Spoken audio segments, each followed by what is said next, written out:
Ассаламу алейкум. Мынакей бул жигитте видеолор буга чейин видеолорун деле көргөсүңөр. Биринчи келгенде кандай келген, азыр өзүнүн сурап билип, анан өзү айтып берет. Өзүң тууралуу айтып берсең, биринчи келгенде кандай элең, азыр кандай результаттарың боюнча? Ошо биринчи келгенде 7 күн мурун, бир жума мурун келгенбиз. Аябай кыйналып, баса албай. Ага чейин канча жүрдүң сен оруп? Ага чейин бир жылдын ичи болуп калды, билинбей акырындан. Ошентип келип, мына бияктан уже акыркы лечениябызды алып кетели деп атабыз. Буюрса 3 айдан кийин экинчи курс. Буюрса. Өзүң кандай? Баскандарың кандай болуп калды? Баскандарын бир көрсөтүп берсең? Мурдагыдай эмес. Кенен каалагандай басабыз. Аллага шүгүр. Ансап келгенбиз. Алла разы болсун алтын.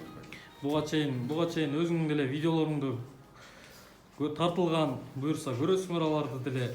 Мына Аллахым насип кылган экен, ар бир пенде шифасын мондай кубаныч менен көрүп, сүйүнүп басып атат. Бунун баардыгы бизден эмес, Алладан. Эгерде кимден ким келип, ыхласы менен келип, аракет кылып лечение кылса, албетте шифасын табат. Ар кандай кишилер ар кандай сөздөрдү айтып атат. Бул жерде чынын айтайын, келген киши, бул жерге келген кишилерден сурап эле кандай результатка жеткенин билип алса болот.